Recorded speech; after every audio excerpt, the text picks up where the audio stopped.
Hey guys, tonight we begin with the sun-baked, olive oil-slicked world of ancient Greece, a civilization known for philosophy, democracy, and statues that didn't believe in pants. But beneath the legends of Plato, Sparta, and golden temples lies a much harder truth. Because while ancient Greece gave us the roots of Western civilization, it also gave its average citizen a daily struggle you'd barely survive today. So before you get comfortable, take a moment to like the video and subscribe, but only if you genuinely enjoy what I do here. And let me know in the comments where you're tuning in from and what time it is for you. It's always fascinating to see who's joining us from around the world. Now, dim the lights, maybe turn on a fan for that soft background hum, and let's ease into tonight's journey together. Welcome to ancient Greece, where your day begins not with an alarm clock, but with the sun turning your house into a slow-cooking oven. Your home is a modest one, made of sun-dried mud bricks or rough stone, with small windows and no glass. Just wooden shutters to keep out the goats and maybe some breeze if the gods are feeling generous. There's no insulation, no ceiling fan, and certainly no such thing as personal space, unless you count the corner where the family goat doesn't sleep. You rise early, not because you're disciplined, but because it's already too hot to stay horizontal.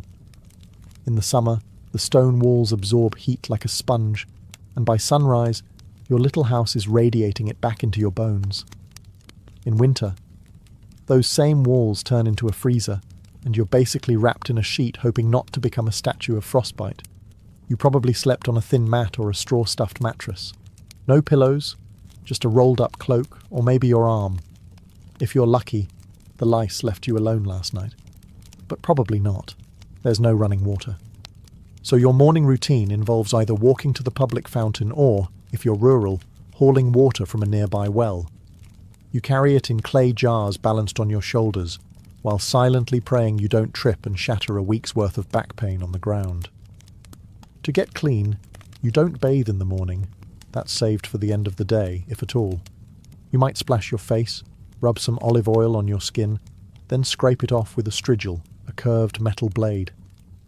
Think of it as a spa day, but without the spa, the day, or any real effect, and don't even think about privacy.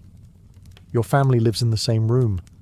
You sleep together, eat together, and argue over who tracked mud in from the street, because the street is also your hallway, your newsfeed, and your trash dump. You haven't even eaten yet, and already your back hurts. You're sweating, and your tunic is sticking in places no tunic should. And this is the best part of your day. So you've survived the sweatbox of a Greek bedroom? Time to fuel up, right? Welcome to breakfast in ancient Greece. A meal so minimal it makes modern intermittent fasting look like gluttony. Your first bite of the day? Barley bread. Stale, dense, and about as exciting as the dirt it was baked near. It's called maza, made from ground barley mixed with water, shaped into flat cakes, and left to bake either on hot stones or in the ashes of last night's fire. Think ancient granola bar, but without sweetness, texture, or joy. You might dunk it in watered-down wine, because, surprise, the water isn't always safe to drink. There's no filtration system, no boiling, no Brita pitcher in your clay pantry. So instead, everyone, from kids to elders, gets a cup of oinos mixed with water. Not for the buzz, but for survival. If you're wealthy, maybe you get a fig or two, some olives, or a smudge of goat cheese. But let's be honest, you're not wealthy. You're lucky if your bread isn't crawling with yesterday's flies and doesn't crack a tooth when you bite it. No coffee, no eggs, no fruit bowl, no honey, unless you live near a decent beekeeper and know how to bribe them. And don't expect to sit and relax. Meals are fast. No chairs, no forks, and certainly no mindful eating. You chew, you nod, and you get back to work. Oh, and if you're a woman, you don't even eat with the men. In many households, women and children eat separately, often after the males are done. So not only is the food bad, you also get to wait your turn to be disappointed. The irony: ancient Greeks are the same people who gave us symposiums, banquets, and poetic odes to wine. But breakfast? That's not worth a line of verse. It's utilitarian, dry, often literally burnt. and yet you chew through it like a champion, because it's the only thing standing between you and a full day of sun, labour, and arguing philosophers. Bon appétit. Just try not to crack a molar. Now that you've choked down your stale barley brick and a splash of wine water, it's time to freshen up, or more accurately, fail to. Because in ancient Greece, hygiene wasn't so much about cleanliness as it was about ritual and oil. And soap? That's a fantasy reserved for future centuries. Your morning bath usually involves pouring cold water over your body at the public fountain or courtyard basin, unless you're lucky enough to live near a bathhouse, which most people don't. There's no shampoo, no minty body wash, and no sponge unless you stole one from a sponge diver in the Aegean. Instead, you turn to olive oil. Yes, oil. You rub it into your skin, not to moisturize, but to collect the dirt and sweat. Then, you scrape it off using a strigil, a curved bronze blade that leaves you less greasy, but still a little questionable. Imagine slathering yourself in salad dressing and then shaving it off. That's your skincare routine. And if you think that sounds glamorous, just remember, everyone else is doing it too, often in communal settings, naked, loudly. Hygiene is social in ancient Greece. Privacy is not. Now let's talk teeth. There are no toothbrushes, no toothpaste. Maybe you rub your gums with crushed charcoal or rinse with vinegar if you're fancy. But mostly, you chew on a twig and hope for the best. Dental hygiene is more about divine mercy than routine care. Body odour? Ubiquitous. Deodorant doesn't exist, but perfumes do, for those who can afford them. So you might dab a little myrrh or rose oil on your neck, right before walking 5 miles in sandals through the Athenian heat. The result? A uniquely Greek blend of musk, dust, and desperation. Laundry? Rare. Clothes are washed by beating them against stones in the river. If you're poor, your tunic probably hasn't seen water since last festival season. In short, hygiene in ancient Greece isn't about looking or smelling good. It's about appearing moderately less revolting than yesterday. The oil and scrape method helps, but only so much when you're sweating in a tunic under a sun that's trying to kill you. So yes, ancient Greece gave us democracy, philosophy, and architecture. But a decent shower, still waiting. Now that you've oil scraped your way into a new day, it's time to get dressed. And spoiler alert, your ancient Greek wardrobe is minimal at best and comically impractical at worst. You've got 2 options, a chiton or a hymation, both basically oversized linen rectangles that you wrap and pin with a brooch or tie with a belt. It's not tailored, it's not fitted, and it absolutely wasn't designed with windy days in mind. One wrong breeze, and suddenly your whole philosophical outlook is on display. Forget underwear, it's not a thing. And bras don't exist. So unless you're a Spartan woman trained to sprint and wrestle, you're just hoping your pins hold and no one notices your wardrobe shifting like a loose curtain. Now, let's talk footwear. If you're lucky, you own a pair of leather sandals. If not, you're barefoot. And that means a full day of walking on sun-baked stone, goat-trodden dirt, and whatever the local market has squished into the roads. Imagine strolling across a skillet in July while dodging donkey dung. That's your daily commute. Of course, there's no sun protection, no hats unless you're a farmer or sailor, and no sunscreen because you live in 450 BCE, and science hasn't been invented yet. The Aegean sun? It doesn't care how philosophical you are. It will roast you. By noon your shoulders are burned, your feet are filthy, and your linen robe has stuck to you in 4 places that defy geometry. And don't forget, public nudity isn't shocking in Greek society. You might pass men at the gymnasium training in the buff, or even politicians delivering speeches in togas that barely hold together. Now, if you're wealthy, your tunic might be dyed, maybe a soft purple or saffron yellow, but most people wear off-white or brown, because dyes are expensive, and no one wants to waste good colour on the guy who fixes fishnets for a living. So you walk through your day dressed like a toga burrito, sunburned, sweating, and hoping your pin doesn't pop loose in front of the priestess. And the worst part? You're only halfway through your chores. Welcome to ancient Greece, where military service isn't a job. It's your civic duty, your social expectation, and sometimes your one-way ticket to an early grave. If you're a free male citizen, especially in Athens or Sparta, congratulations. You're automatically a soldier, whether you like it or not. By your teens, you're already training with wooden weapons and learning formations in the phalanx. That famous Greek battle strategy that involves standing shoulder to shoulder behind large shields and hoping the guy next to you doesn't trip. In Sparta, boys start military training at age 7 in the brutal Agog system, a program that turns children into warriors by, essentially, starving, whipping, and isolating them until only the toughest remain. In Athens, things are gentler, but still mandatory. 2 years of training in your late teens, followed by decades of being on call. You don't get to say, I'm more of a thinker. Even philosophers like Socrates fought in wars, and not with witty comebacks, with actual weapons. And there's always a war. Whether it's Sparta versus Athens, Athens versus Persia, Sparta versus literally everyone, or just a neighbouring polis getting sassy about trade routes. Conflict is a way of life. Peace is just the pause between two invasions. Armour? If you can afford it, you get a bronze helmet, breastplate, greaves, a round hopland shield and a spear. If you can't, well, try not to be in the front row. Leather and cloth don't stop arrows. The worst part? You supply your own gear. That's right, being a soldier is a BYOB situation. Bring your own bronze. Poorer citizens either beg, borrow, or fight lightly armed, which is Greek for more likely to die first. And when you're not fighting, you're preparing, training, cleaning weapons, arguing in the assembly about strategy, or rowing warships for hours as part of the navy. Because yes, those triremes don't paddle themselves. There's no veterans' healthcare, no pensions, no therapy, just scars, limps, and the occasional poorly carved gravestone praising your virtue and courage.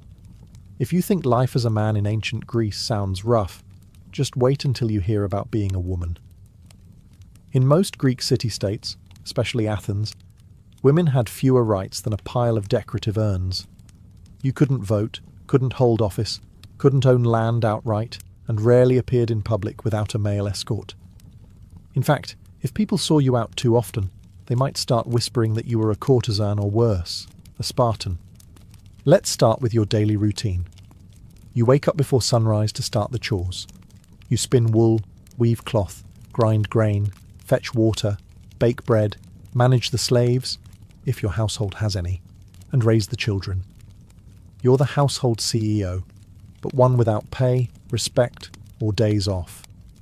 Your social life? Limited. You don't attend plays. You don't join the philosophical debates. You're not at the gymnasium. That's for naked men only.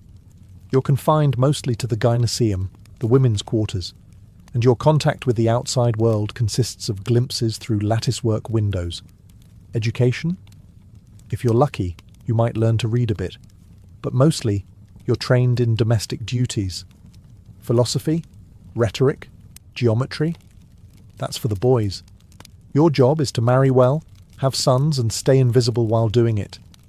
Marriage happens young, often in your early teens, to a man twice your age, arranged by your father, who treats you more like a trade agreement than a person.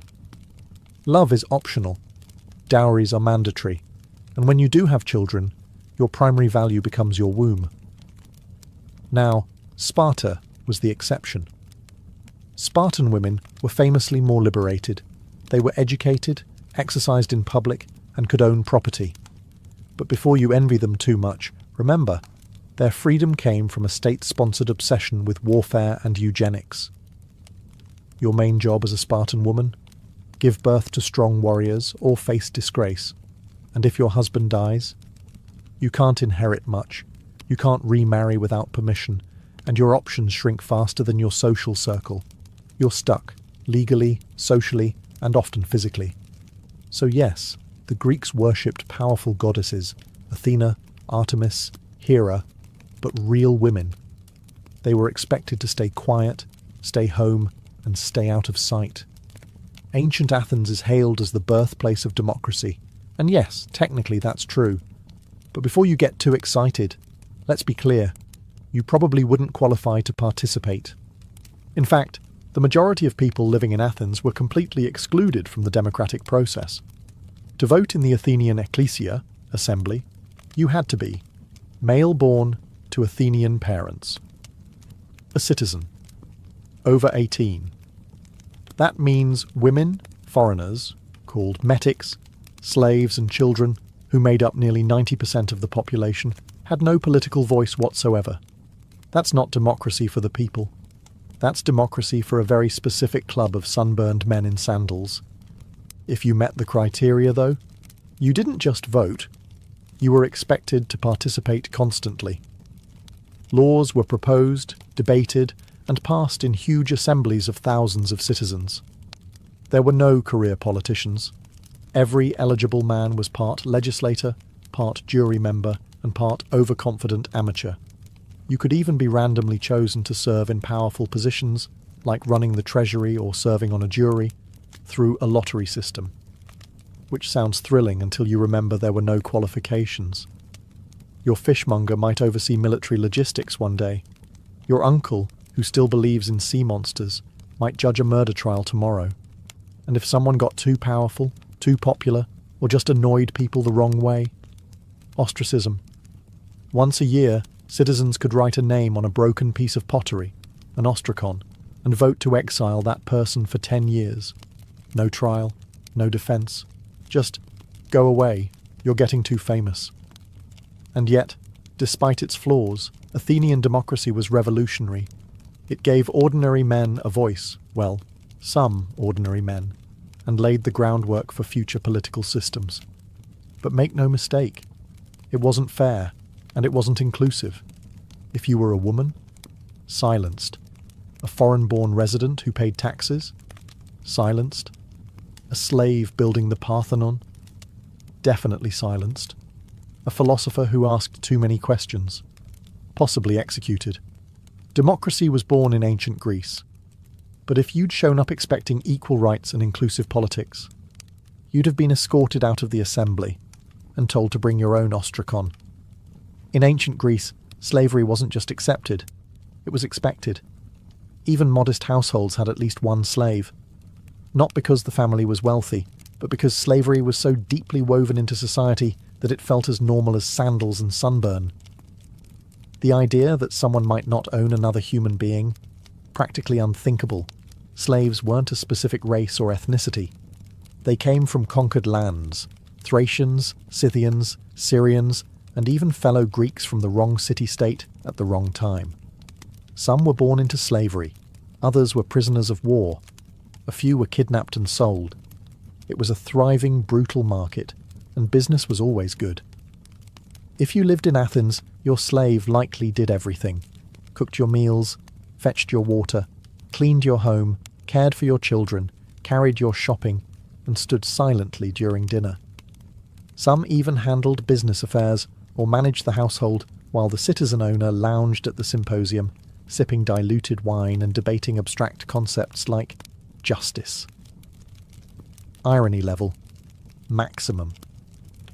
In the silver mines of Laurion, slaves, including children, laboured in horrifying conditions, crawling through narrow shafts in total darkness, inhaling toxic dust, and dying slowly for the sake of coins and civic pride. Some slaves were educated. They taught grammar and math, served as scribes, or even managed bank accounts. But make no mistake, they were still property. They could be beaten, branded, sold, or killed on a whim, and had no legal rights. The few who earned freedom, called freedmen, were never truly free. They still owed loyalty to their former masters and were barred from citizenship. No voting, no land ownership, just the hope of a slightly better tomorrow. And unlike later slave systems, there was no widespread abolitionist movement. Philosophers like Aristotle, yes, that Aristotle, justified slavery as natural and necessary. According to him, some people were slaves by nature. Enlightening, isn't it? Ancient Greece gave us ethics, democracy, and philosophy. But all of it was built on the backs of people who were never allowed to speak. never allowed to vote, and never allowed to matter. And that's not a footnote. It's the foundation. Feeling unwell in ancient Greece? That's unfortunate. Because unless you live next door to Hippocrates himself, your healthcare plan includes some vague herbs, divine intervention, and a lot of wishful thinking. Let's start with the basics. There are no hospitals as we know them. If you're sick or injured, you stay home. Maybe a neighbour knows a thing or two about poultices. Maybe a relative remembers a prayer to Asclepius, the god of healing. Maybe your local temple has a snake you can pet for spiritual comfort. That's about it. The most famous Greek doctors were really a mix of herbalist, philosopher and gambler. They believed in the four humours: blood, phlegm, yellow bile and black bile. According to them, illness was caused by an imbalance in these fluids. So, if you had a fever, too much blood, time to drain it. Coughing, too much phlegm, try fasting. Melancholy, that's black bile. Maybe take a walk or stare at the sea dramatically. Most treatments were based on trial, error, and garlic. You might be given crushed poppy seeds, good luck with that, boiled figs, or a compress made of vinegar and something someone scraped off a goat. Did it work? Sometimes. Did it hurt? Almost always. Surgery, rare, terrifying, and generally a last resort. Without anesthesia or antiseptics, even a simple cut could go septic and kill you. Tools included iron knives, bone saws, and prayers. Lots of prayers. And if you needed something amputated, hope you brought a leather strap to bite down on. Midwives handled childbirth, which was dangerous even on the best days. Mortality rates for women and infants were tragically high. One bad birth, one stuck shoulder, one breech baby, and that was it. If you were wealthy, you might summon a travelling physician, someone with an actual scroll and some fancy oils. If you were poor, you relied on local knowledge, street remedies, and sheer resilience, or you simply didn't recover. But hey, at least they believed in rest, clean air, and a balanced diet, so there's that. Ancient Greek medicine gave us the Hippocratic Oath, but it also gave us treatments like drink boiled cabbage water. So yes, healthcare in ancient Greece. Mostly herbs, hope, and hang on. In ancient Greece, theatre wasn't just entertainment, it was a civic duty, a religious ritual, and sometimes a full-contact sport for the soul. Let's start with the good part. Theatre was free for citizens, assuming you weren't a woman, slave, or foreigner, in which case, good luck seeing anything.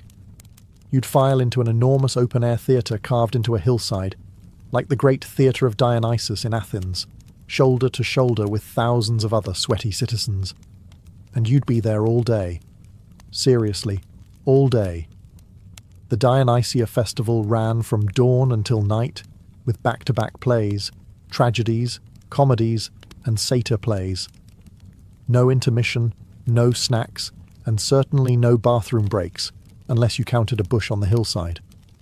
If you showed up late or acted out, you weren't just frowned at, you could be fined. The performances themselves? Wild. Tragedies were emotionally gutting.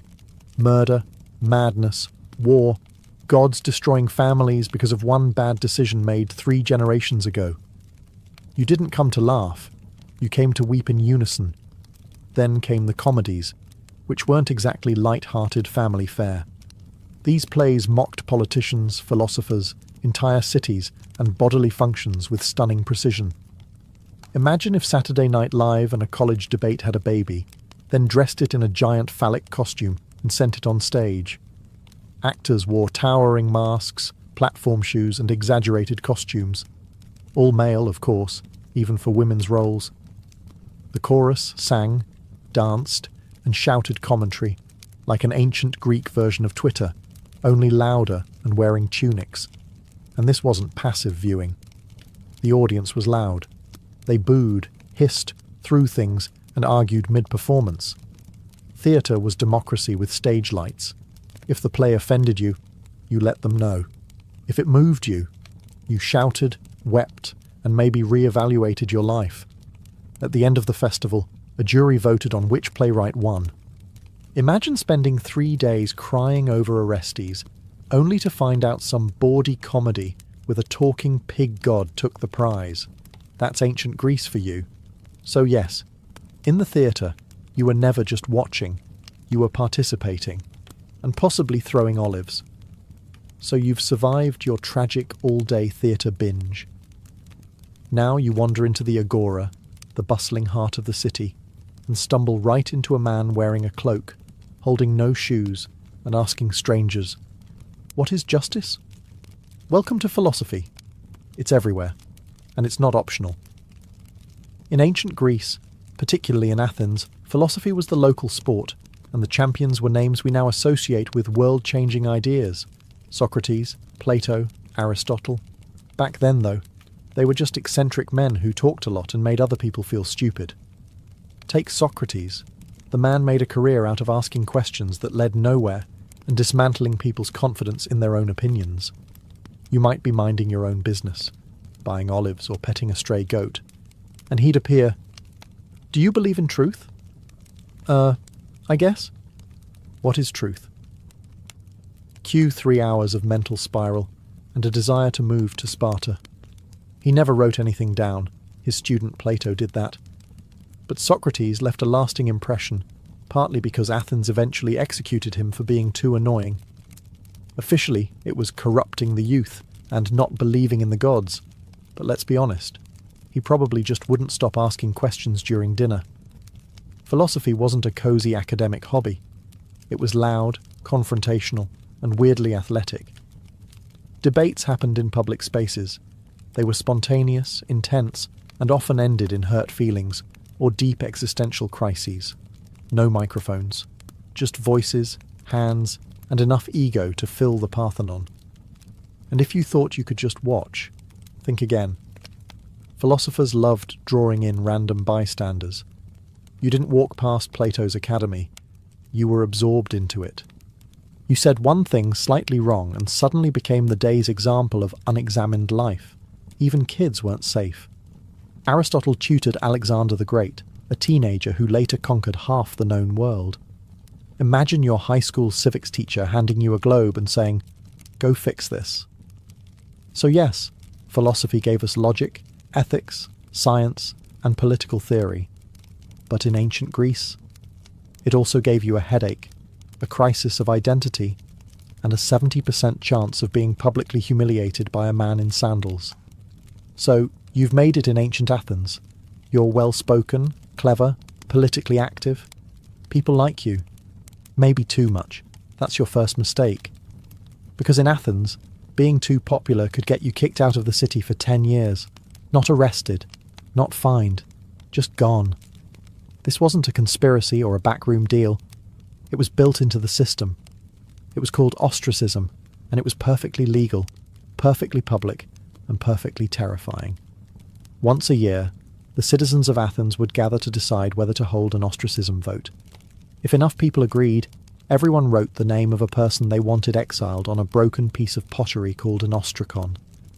If someone got 6,000 or more votes, they were banished. No trial, no explanation. Just pack your sandals and leave. You didn't have to be a criminal. In fact, most ostracized people had done nothing wrong, except get too influential. Maybe you were a war hero, a persuasive speaker, or just had great hair. Whatever it was, your fellow citizens decided you were becoming a threat to democracy. And democracy voted to yeet you into temporary oblivion. And here's the twist. It wasn't permanent. Ostracism lasted 10 years, after which you could come back like nothing happened. Your property was untouched. Your citizenship remained. No grudges. Just a decade-long vacation you didn't ask for. Some famous Athenians were ostracized. Aristides the Just was so well liked that someone allegedly voted against him just because they were sick of hearing how virtuous he was. Brutal. Even Themistocles, the military genius who saved Athens at the Battle of Salamis, got the boot once he got too cocky. Turns out, gratitude has an expiration date. Ostracism was meant to protect Athens from tyrants, but it often punished success. So if you were ambitious, you had to walk a fine line. Be respected, but not too respected. Popular, but not charismatic enough to worry people. Think of it like a reality show where the prize for winning too many fans is being exiled to the countryside with your dignity and olive oil stash. Athens gave birth to democracy, but it also invented cancel culture 2,500 years ahead of schedule. In ancient Greece, you didn't ask if you were going to die young. You just wondered how soon and how painfully. Life expectancy hovered around 30 to 35 years, and that was if you made it past infancy, which was no small feat. Roughly 1 in 3 children didn't survive childhood, thanks to disease, poor nutrition, and the fact that hygiene was, as we've discussed, more theoretical than actual. You could die from anything: a scratch that turned septic, a fever no one could explain, childbirth, a leading cause of death for women, or something as simple as drinking the wrong cup of water. Medicine was limited, and divine intervention wasn't known for consistency. If you lived in a city, disease spread fast. Cramped quarters, open-air sewers, and communal fountains made epidemics a regular part of life. The infamous plague of Athens during the Peloponnesian War wiped out 1/3 of the city. Thucydides wrote about it. Then he got it. Then, somehow, survived. Most weren't so lucky. War? Constant. If you were a man, odds were you'd die holding a spear or rowing a trireme. Even if you weren't killed in battle, injuries often turned fatal days later. No antibiotics. No stitches. Just hope and garlic compresses. And there was always the possibility of death by divine tantrum. Displease a god, forget a sacrifice, mock a temple statue, or speak ill of Zeus after 3 cups of wine, and you could find yourself on the wrong end of a lightning bolt, plague, or spontaneous goat stampede. Burial rites were important. If your family couldn't afford a proper funeral, with coins for the ferryman and rituals to secure your spot in the afterlife, you might be dumped outside the city walls, unmarked and forgotten. Not only was that tragic, it was spiritually dangerous. The Greeks believed unburied souls wandered eternally, caught between worlds. Death wasn't poetic, it was daily, and it didn't care about your philosophy, your beauty, or your lineage. You could be a slave, a general, or a poet, and still die from a mouldy fig or an angry mosquito. The Greeks had 12 Olympians, and not a single one of them liked you. In theory, ancient Greek religion was all about harmony with the divine, worshipping Zeus, Hera, Athena, Apollo, Artemis, Poseidon, and the rest of the Golden Crew up on Mount Olympus. In practice, it was constant spiritual damage control. These gods weren't peaceful, all-loving deities. They were divine drama queens with superpowers. Forget a sacrifice, they'd ruin your crops. Say the wrong prayer, your ship sinks. Step into the wrong grove, snakebite, plague, famine, take your pick. The gods didn't just demand your loyalty. They demanded perfect timing, flawless rituals, and unblinking obedience. You didn't have weekly temple visits. You had daily rituals, home altars, seasonal festivals, and civic ceremonies. Before planting crops, pray to Demeter, going to war, offer to Ares, travelling by sea. You'd better pour out some wine to Poseidon, and maybe throw in a goat just to be safe. Each god had favourites and grudges. Apollo might protect your city, unless your grandfather offended him once, in which case you're cursed until further notice. Hera was the goddess of marriage, but she also specialised in making mortal women's lives miserable if Zeus so much as looked at them. Athena rewarded wisdom, and also turned people into spiders. Casual. And if the Olympians weren't enough to keep you nervous, there were nymphs, satyrs, spirits, river gods, and monsters lurking around every corner. Step on the wrong patch of sacred land, and suddenly your left leg belongs to a vengeful woodland sprite. But worst of all, you never knew why something bad happened. Was it the wrong offering? The wrong timing? Did you insult a god in a dream? Maybe it was your cousin. Maybe it was something your great-grandfather did. Doesn't matter. The gods work in mysterious and deeply personal ways. And yet, For all the terror, Greek religion was woven into every part of life, from politics to childbirth to the Olympic Games. You feared the gods, yes, but you also depended on them. Their temples were city landmarks, their festivals were national holidays, and their myths explained everything from lightning to love. You didn't believe in gods out of faith. You believed out of survival instinct. So, after everything, the sun-baked homes, the barley-bread breakfasts, the sandal-blistered treks, the wars, plagues, gods, and goat-related traumas. Let's ask the question plainly. Would you last a single day in ancient Greece? Honestly? No. You'd fold before lunch. The heat, the diet, the constant threat of war or divine punishment would wipe that Instagrammable toga fantasy right off your face. You're not used to hauling water before breakfast or squatting over a hole in the ground next to a temple goat. You'd miss your running water, your aspirin, and your right to complain without being exiled by pottery shard. You might love the idea of living among marble statues, brilliant philosophers, and epic poets. But guess what? Those were the 1% of ancient Greece. For everyone else, it was back-breaking labour, limited rights, and frequent funerals. Your democracy? Only if you're a male citizen. Your medicine? Garlic and hope. Your gods? Frequently furious. Your social media? A guy yelling in the agora about justice while waving a fish. And yet, for all of that, the Greeks endured.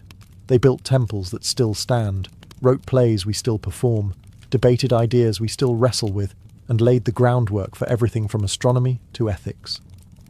They didn't just survive hardship, they created civilization while sweating through it. You wouldn't last, but they did.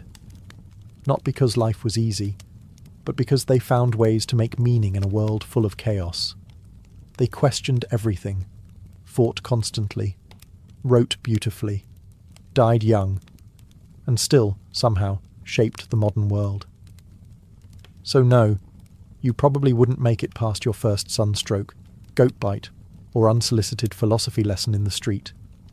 But if you did, if you adapted, endured, and listened closely, you'd find yourself standing among some of the most passionate, resilient, and brilliantly flawed people history has ever known. And they wouldn't judge you for struggling.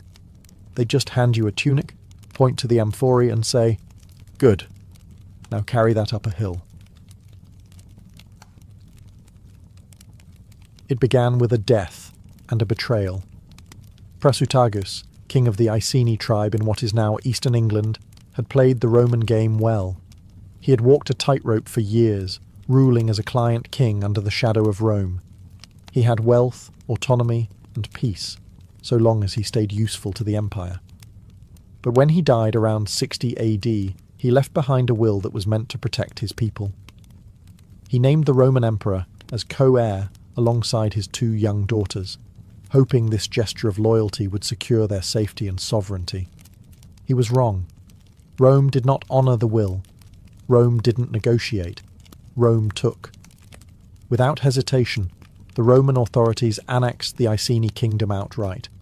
Their soldiers stormed in and claimed everything: lands, livestock, homes, and treasures. But the theft of wealth wasn't the worst offence. It was what they did next that turned a political insult into a personal hell. They flogged the queen, Boudica, in public. Not just to humiliate her, but to send a message. You are nothing. And if that wasn't enough, they violated her daughters in front of her. This wasn't just a crackdown. It was psychological warfare, the kind meant to break a people's spirit. But it didn't break Boudica. It forged her. Rome believed it had crushed a minor tribal woman beneath its boot. What it had done was awaken a lioness, a queen who would take her pain and reshape it into vengeance, a mother whose rage would soon set cities ablaze, a woman who would remind Rome that even empires bleed. Word of the atrocity spread quickly through Britannia. Other tribes listened. They remembered their own humiliations, their own land losses, their own sons killed in Roman campaigns. Rome thought the tribes divided, scattered. But in that moment, they had one thing in common. Boudicca's fury. What began with Rome violating one queen would soon end with the empire reeling in fear. They had broken a treaty, broken a family, and in doing so, broken the illusion of Roman invincibility in Britannia. This wasn't just a mistake. It was the spark that would ignite one of the most ferocious revolts Rome ever faced. If Rome expected Boudica to fade into silence, they misunderstood everything about her. Boudica wasn't born to obey. She was born to lead.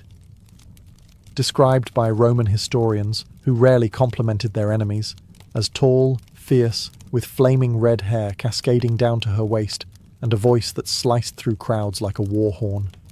She wasn't just a queen by blood. She was a symbol. And now, she was a threat. But before she became that threat, she became something deeper.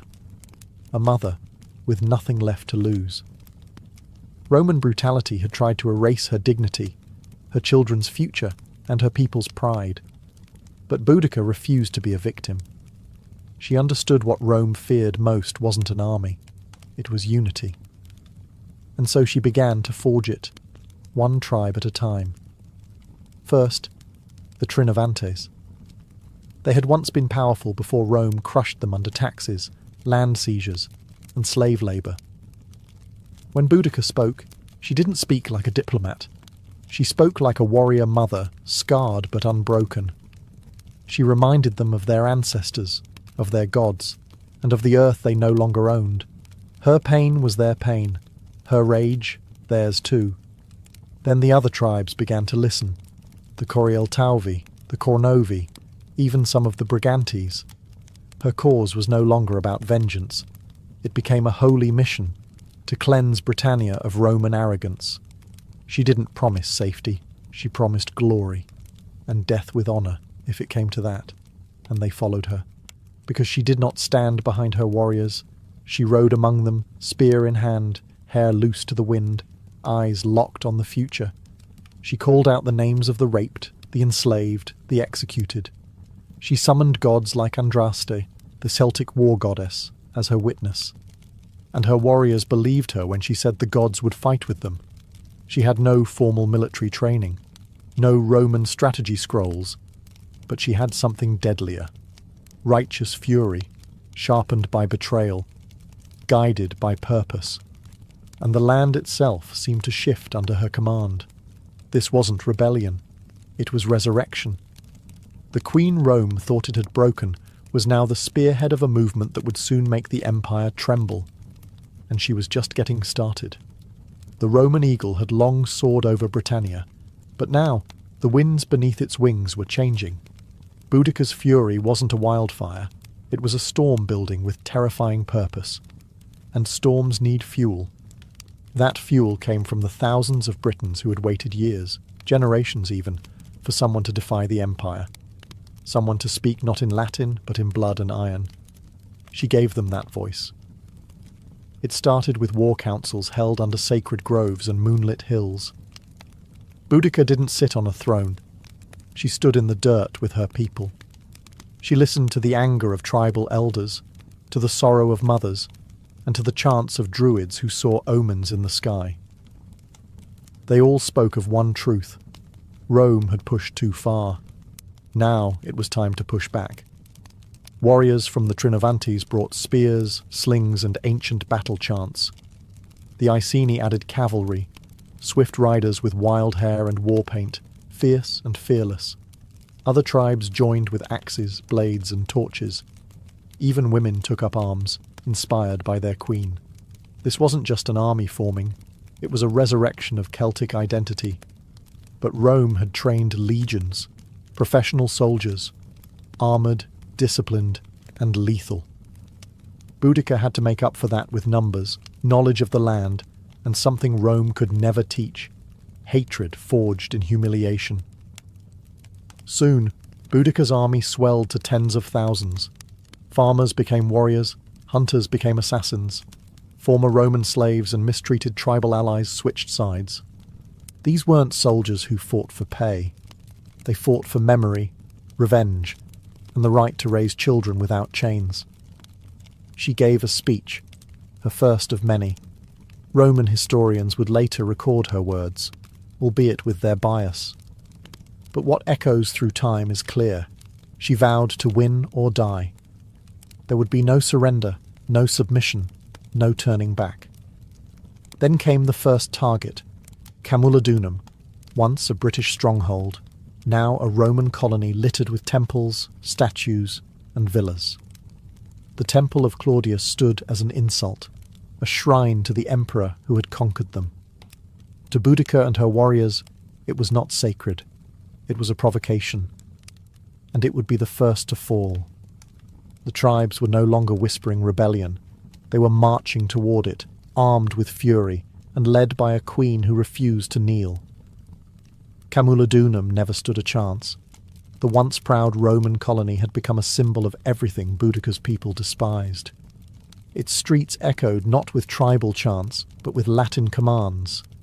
Its buildings rose atop sacred ground, and towering over it all was the Temple of Claudius, a marble mockery built with forced labour, praising the emperor who had subjugated the Britons.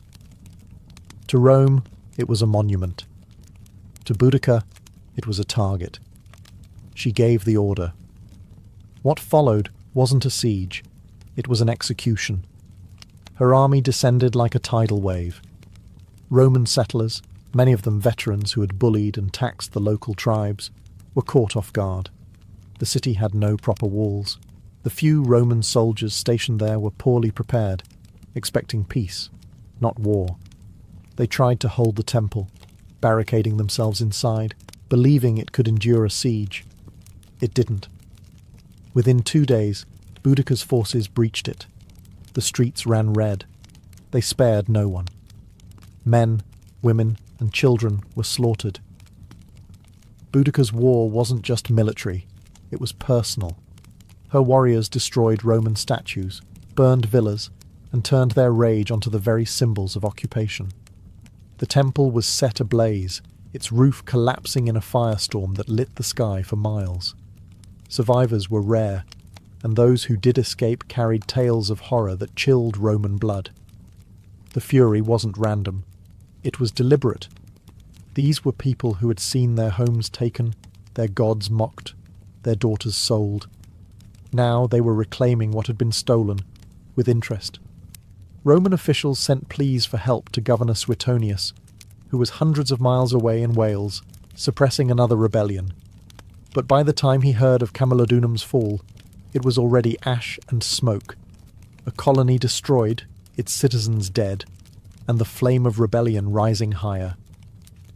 Boudica didn't stay to celebrate. There was no time. She knew Rome would respond, and hard. So she pressed on, knowing that each victory brought her momentum. Her next destination was a city larger, richer, and even more vulnerable. Londinium. If Rome hadn't taken her seriously before, they would now. Camulodunum was the beginning. But it wasn't revenge yet. Not until the empire's beating heart in Britannia felt the fire. Londinium was the jewel of Roman Britannia. Founded just 17 years earlier, it had grown into a thriving hub of trade and administration. Merchants from across the empire filled its markets. Officials conducted imperial business under tiled roofs. Wealth flowed through its streets like water. But as Boudica's army marched ever closer, that wealth turned into panic. Governor Suetonius, having rushed back from Wales with a small force, arrived just ahead of the rebellion. He looked at Londinium, crowded, sprawling, defenceless, and made a brutal decision. He abandoned it. The Roman legions stationed elsewhere were too far to help. Suetonius couldn't risk his limited troops in a city that couldn't be defended. So he withdrew, taking with him those who could flee. He left behind the old, the sick, the stubborn, and those too slow to believe a woman-led army could bring down Rome. They would learn otherwise. Boudica's forces swept into Londinium like a thunderclap. There were no walls to scale, no gates to breach. The city was open and she made it bleed. Her warriors tore through streets with the rage of generations.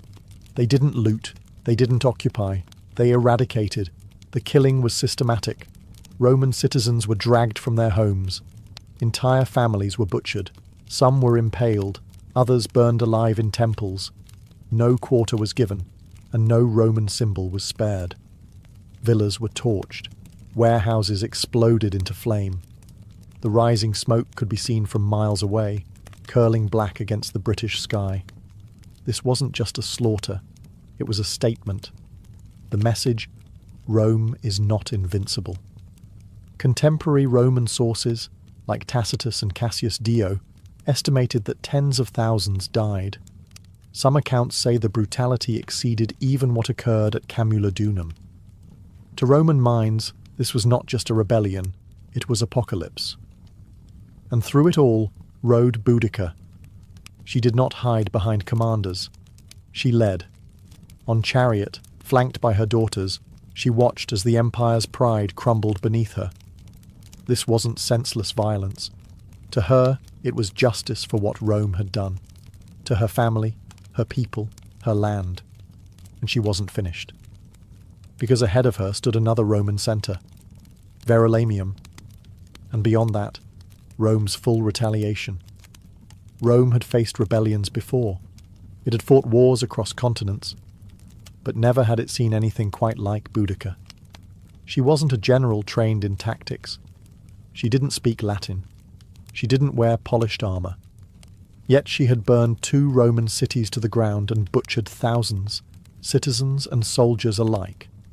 And now, as Verulamium, a prosperous Romanized town northwest of Londinium, went up in flames, the empire began to panic. Word of her rampage had reached the Roman Senate. Emperor Nero himself reportedly considered withdrawing entirely from Britannia. Imagine that. An empire that spanned from the deserts of Africa to the mountains of Germania considering retreat because of one woman with a chariot and a cause. That's how much she terrified them. In truth, Boudica's power wasn't just in her army. It was in what she represented. Rome saw itself as unshakable, its cities as eternal, its rule as destiny. But here was a Celtic queen, once beaten and humiliated, now leading a revolt that had reduced entire Roman settlements to ash.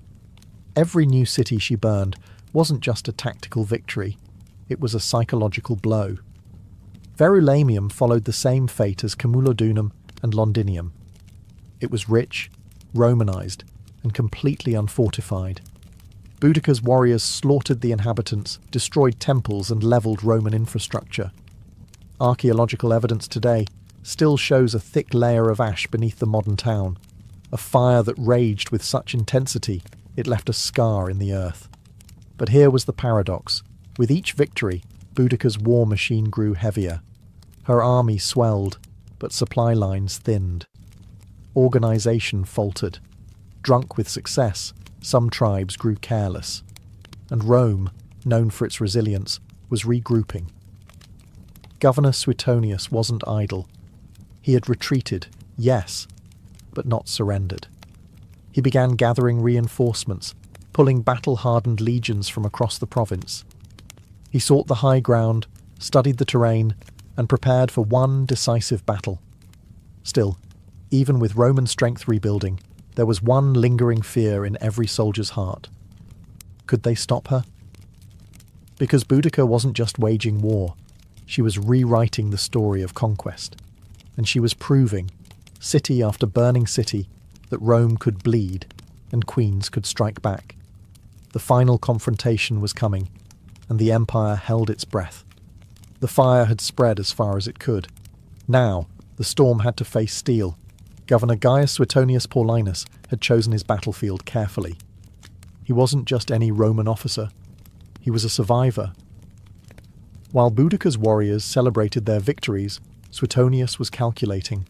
He selected a narrow defile, a tight space bordered by forest and hills, where Boudica's numerical advantage would count for little. His army was small, maybe 10,000 strong, but every man was a trained killer, forged in the discipline of the legions. Boudica's force, on the other hand, was immense.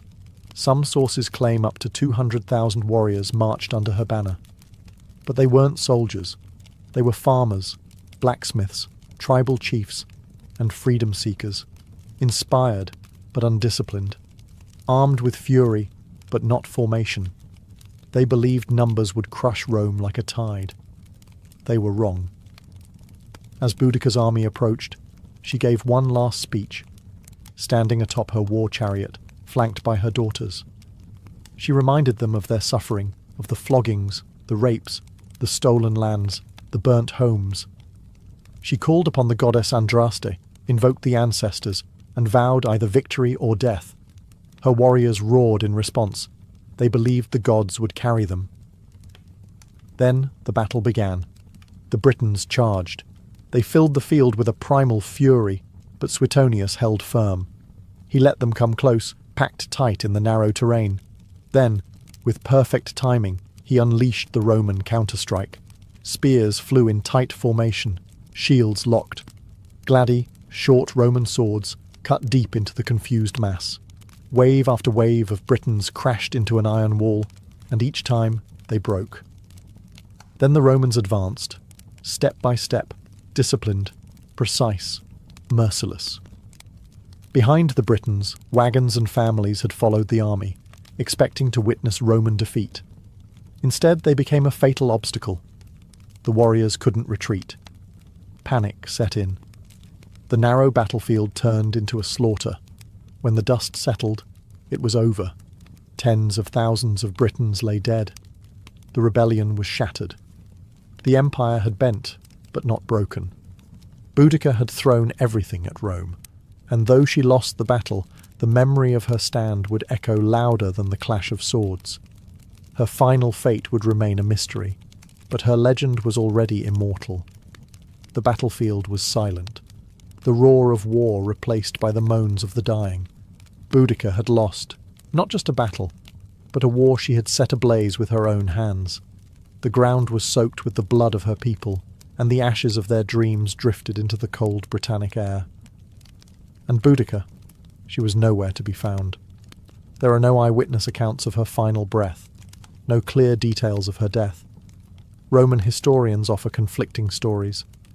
Some say she took poison, choosing death over capture. Others suggest she fell ill and died quietly in the aftermath. But what they agree on is this: she vanished. No chained queen was ever paraded through the streets of Rome. No public execution, no final humiliation. She simply disappeared, like a storm that burned itself out. But in that disappearance, something extraordinary happened. She became more than a queen. She became myth. Rome, shaken and humiliated by the scale of her rebellion, tried to bury the memory, but it was too late. Boudicca had become a name whispered in tribal songs and echoed in the sacred groves. To the Britons, she was not a defeated rebel. She was a martyr, a goddess of war and vengeance, a mother who had stood against the world's most powerful empire and made it bleed. Even among the Romans, there was reluctant respect. Tacitus, though Roman to the bone, painted her not as a barbarian, but as a formidable leader wronged by the arrogance of empire. Cassius Dio wrote of her commanding presence and terrifying speeches. They feared her, yes, but they also admired her resolve. And across the centuries, Boudicca refused to die. She would rise again in Victorian statues, in poems by Tennyson, in history books, in school lessons.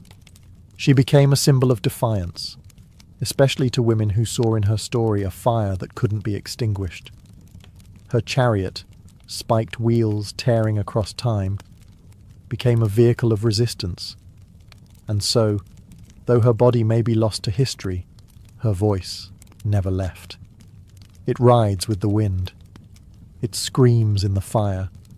It echoes through every soul that has ever stood against oppression and whispered, "I will not kneel." Centuries have passed since Boudicca vanished into the mists of history, but her shadow still lingers across the British Isles. You can see her name carved into monuments, hear her invoked in political speeches, and feel her presence in the stubborn spirit of a land that never truly forgot her. In London, near Westminster Bridge, a bronze statue shows her standing tall on a war chariot, flanked by her daughters. Eyes set on the horizon, wheels raised in defiance. Below her, traffic hums and tourists wander, unaware that they walk in the echoes of her rebellion. But her legacy isn't just about statues, it's about what she represents. Boudica became more than the sum of her battles. She became an eternal question asked of every empire, every oppressor, every ruler who forgets the power of the people. What happens when the silenced rise? She was not perfect. Her revolt was marked by bloodshed and massacres. Tens of thousands died at the hands of her warriors. But history isn't written by saints. It's carved by those who dare to resist. And resistance, by its nature, is rarely clean. Still, what makes Boudica endure is not just her war against Rome. It's the fire she lit in the human imagination. A woman who lost everything and still stood tall. A queen who refused to be defined by the empire that tried to break her. A mother who turned her grief into a sword. Modern historians continue to debate her exact role, her decisions, her motives. But ask any Briton who Boudica was, and they won't recite footnotes. They'll tell you she was the queen who made Rome bleed. The woman who united tribes that had once warred with each other. The warrior who taught the world that dignity can rise even from devastation. And in that, she becomes more than historical figure. She becomes symbol. Of rebellion, of courage, of the unbreakable will to be free. Because even when Rome rebuilt its cities and redrew its maps, it could not erase her. Her flame still burns, in every fight against tyranny, in every voice that dares to say no, and in every soul that would rather die on their feet than live on their knees. Boudica is gone, but her legend rides forever. To the ancients, illness was never random. It wasn't just about bacteria, viruses, or rogue cells. Those explanations would come thousands of years later. In the ancient world, sickness was a symptom, not of physical failure alone, but of a deeper disturbance. A disruption in balance, a fracture in the harmony between body, mind, soul, and nature. In Mesopotamia, disease was often seen as divine punishment. If someone fell ill, it was believed they had offended a god, broken a taboo, or attracted a curse. Diagnosis began not with symptoms, but with questions. What have you done? Who have you angered? Priests and healers worked together, interpreting omens, casting spells, and prescribing rituals alongside herbal treatments. In ancient China, balance took on a more systematic meaning, through yin and yang and the 5 elements. Health was the state of equilibrium between opposing forces. Too much heat or cold, dryness or moisture would throw the body off. Practitioners of traditional Chinese medicine didn't just treat a cough.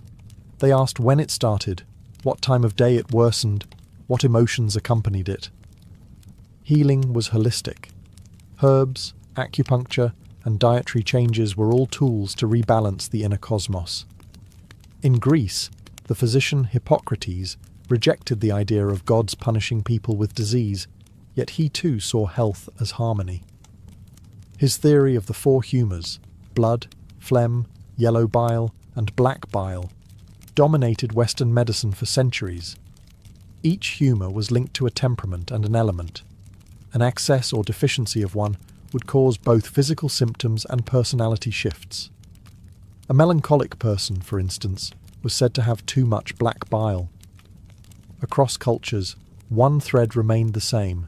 Health meant wholeness. Not just the absence of pain, but the presence of balance.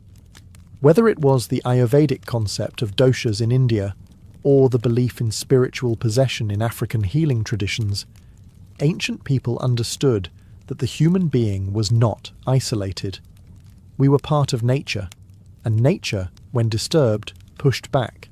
So, when ancient healers laid hands on the sick, they weren't just looking for physical signs, they were listening for imbalance. And they believed that to heal someone, you had to treat the invisible forces just as carefully as the visible wounds.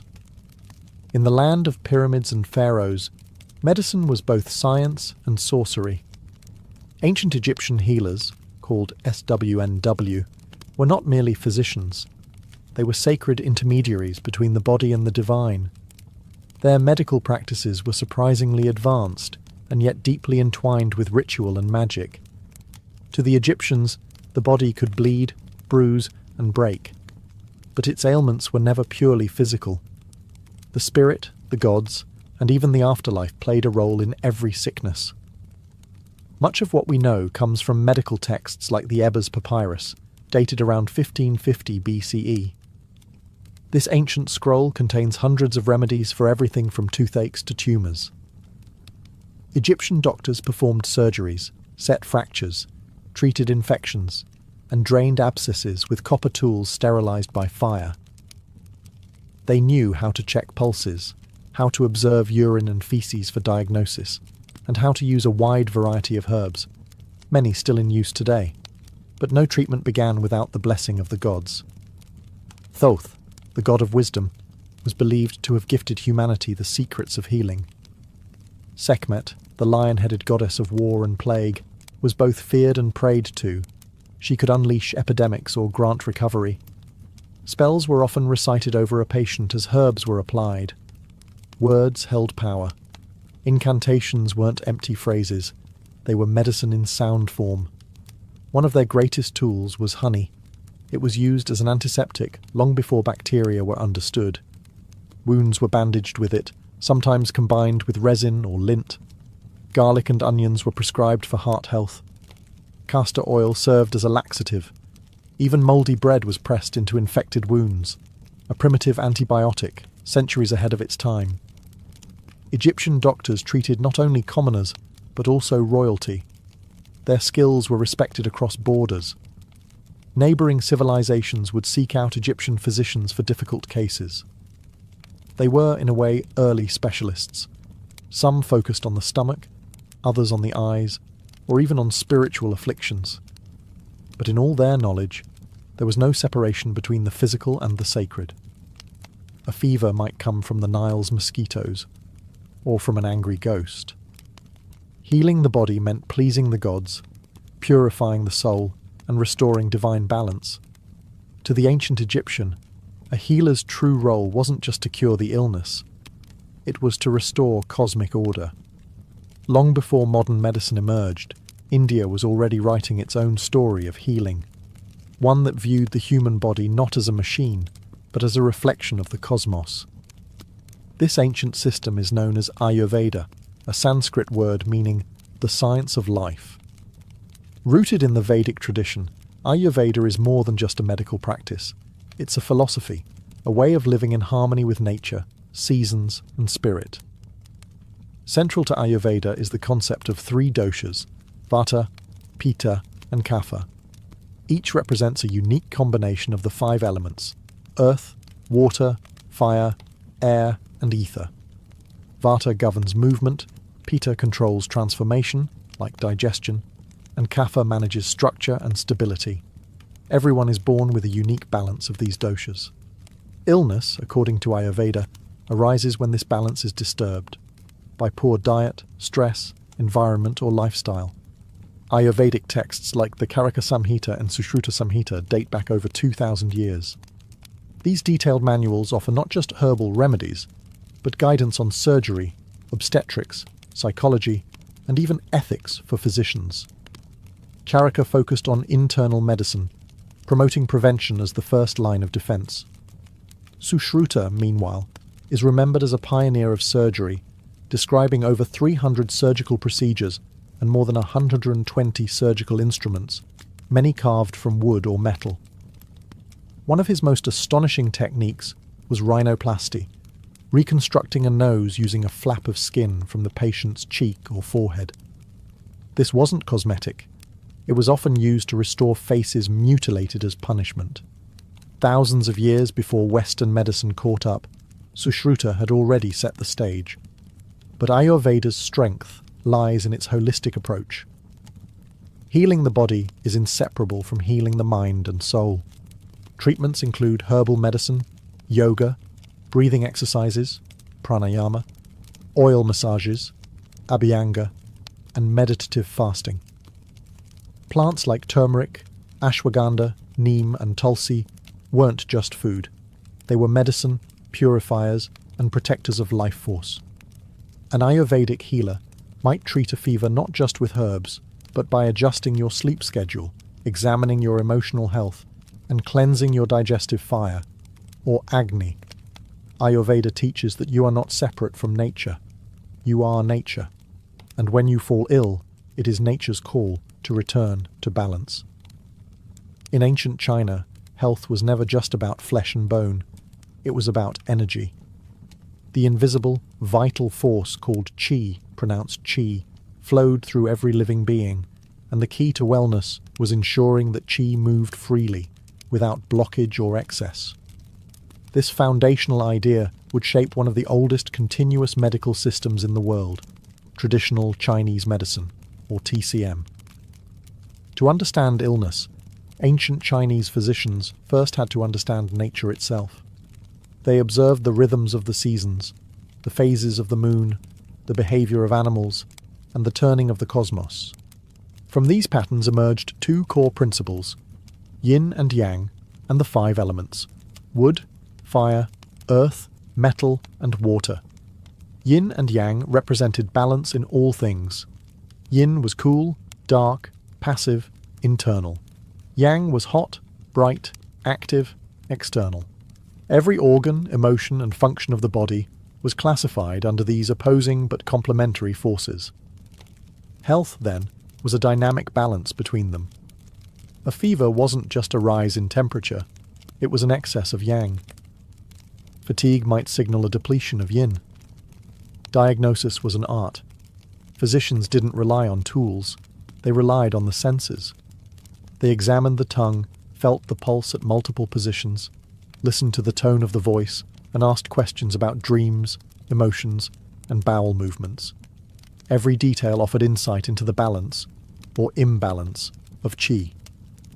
To restore health, they turned to a vast toolkit. Acupuncture, the insertion of fine needles into precise points along the body's meridians, was used to unblock qi and restore flow. Moxibustion, the burning of the mugwort herb near these points, was used to warm and stimulate circulation. Cupping, herbal formulas, qigong exercises, and strict dietary adjustments all played vital roles. The ancient text Huangdi Neijing, or the Yellow Emperor's Inner Canon, compiled around 2,000 years ago, remains the foundation of TCM today. It didn't just list diseases, it explored causes, prevention, and lifestyle. It taught that emotions like anger, grief, and fear could disrupt organs, and that healing required emotional balance as well as physical remedies.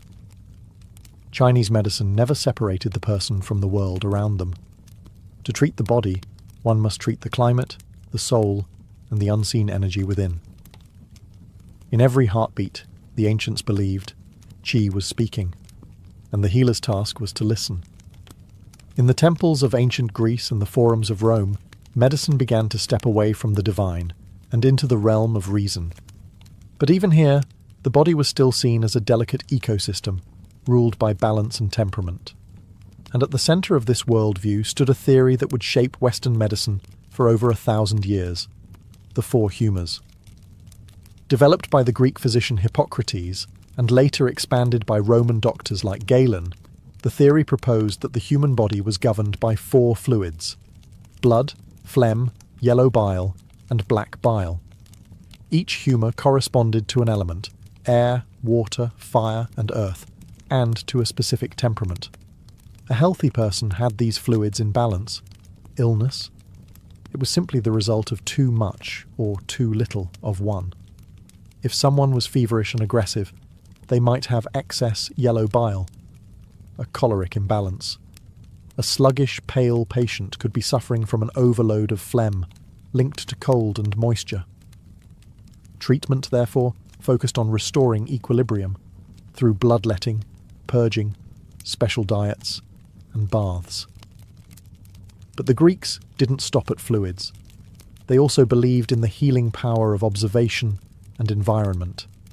The Hippocratic Oath, still echoed in modern medicine, urged physicians to do no harm, to observe their patients carefully, and to treat the whole person, not just the disease.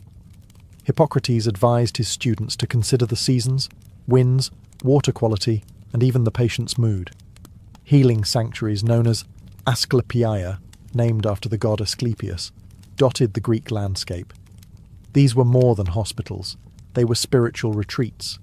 Patients slept in sacred dormitories hoping to receive healing dreams. Ritual purification, exercise, diet, and prayer were all part of the cure. It was a space where reason and religion walked hand in hand.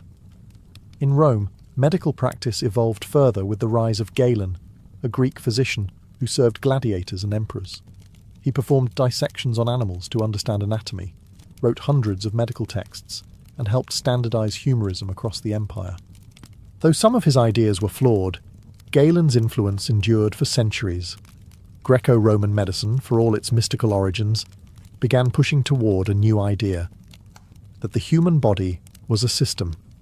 Complex, yes, but knowable.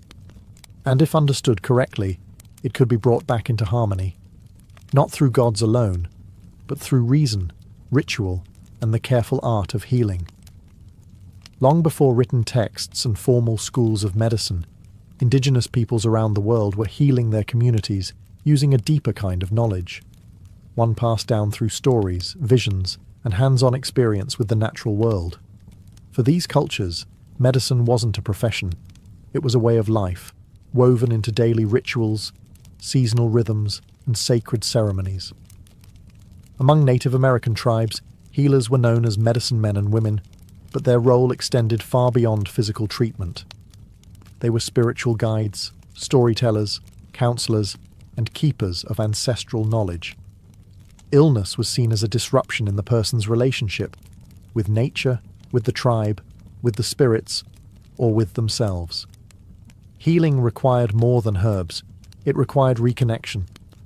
Plants were central to this practice. From the Cherokee to the Lakota, each tribe held encyclopedic knowledge of the land: what root to chew for pain, what leaf to brew for fever, what bark to crush for wounds. Sage, cedar, sweetgrass, and tobacco were sacred, used in smudging rituals to cleanse body and spirit. Yet medicine was never just about the ingredient. It was also about intention, ceremony, and respect. Healers often worked in tandem with spiritual forces. They conducted sweat lodges, vision quests, and drumming circles. Illness could be caused by a breach in taboos, spiritual possession, or even soul loss, a condition where part of the individual's essence had fled due to trauma. In such cases, rituals like soul retrieval were performed, calling the spirit back through chanting, dancing, or guided trance. The same deep reverence for nature is seen in indigenous traditions across the globe. In the Amazon rainforest, shamans rely on powerful plant medicines like ayahuasca, a hallucinogenic brew used not for recreation, but for healing insight. They believe the plants themselves are teachers, revealing the roots of suffering through visions.